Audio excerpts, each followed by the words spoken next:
Sight, hearing, touch, smell. Gifts to delight these senses are everywhere. Only enjoyment, not possession, is needed to experience the delight. Lynn Sutton. I'm John Rose. And I can remember when I read that, some 25 years ago or so, is back when I was walking in this neighborhood. Look around, look, listen. You hear the cicadas in the background. Look at the green.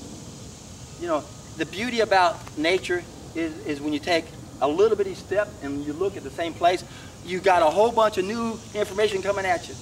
Just a little bit of movement and you got a whole new view. If you look close enough, it's all new.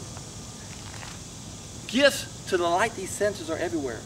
You don't need to own anything, you just have to be aware of things. You want to become in awe. This is what I try to do every day of my life. I want to go out in nature and be in awe of this. How can you not be in awe of the beauty of nature? And it's free. The only problem is most of us waste our time trying to get our living, trying to make our living. And that's a shame. I had someone saying, oh, look at John. Oh, I'm really happy for John. He's energetic and he's slim. He gets to spend hours out in nature. But the rest of us, we got to work 9 to 5. Listen, my friends, I can appreciate what you're saying there. But you know what? I spend more time than you from 9 to 5 in front of my computer. I make time to come out here in nature because that's where we're supposed to be. I don't go home and watch TV.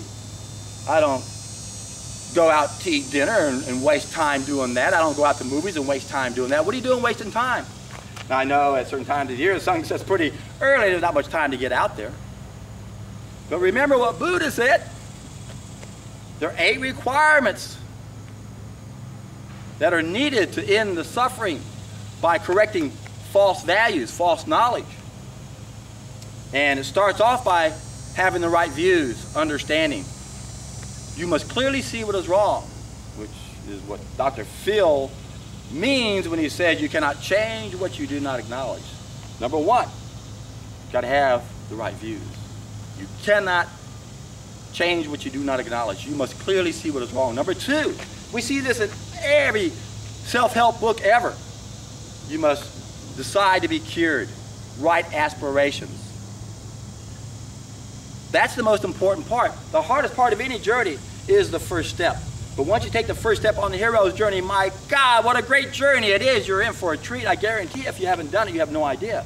Now, of the remaining 6 of this eightfold path, Buddhism's eightfold path, 4 of those have directly tie into that personality test that I've talked about, personalysis, where the reds act, they do things quickly. The yellows talk, they do things friendly. The blue people think, they do things creatively. The green people analyze, do things carefully. Now, all of those are reflected in what Buddha says you have to do.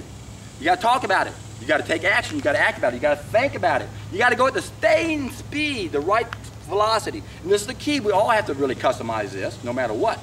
We all change as fast as our body will allow us, which is usually a solid food vacation.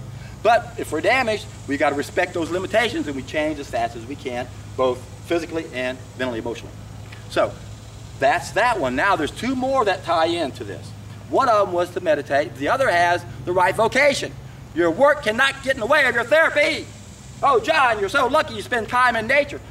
Quit your job. Change your job. Change your wants. Most of what you're doing you don't need. You don't need to go out there and make a ton of money and have all these extra things that aren't going to bring you pleasure. You got to learn how to enjoy life. And if you don't have the time to enjoy life, you better reconsider your vocation. Because that's part of happiness. And I know a lot of people don't have that luxury.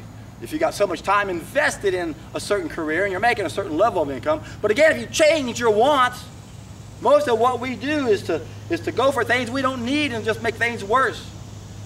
Change your whole life. Get out of the rat race. Go move to an island. Grow your food. Enjoy your day. We're not enjoying our day. If you're 9 to 5 inside some place, we need to get out of that. We got to all bail out of the stupid money system we're playing. No one wins except a small group.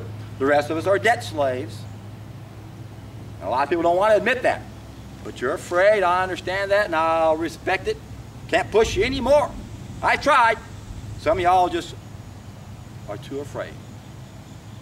Most people can't handle the truth when it comes to certain topics because they will feel helpless, but it isn't helpless. That's the beauty about my message.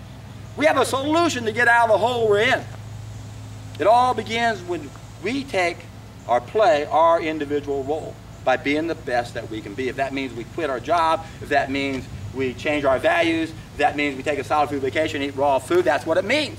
And I guarantee you, when you can do all of that, you're in for a treat.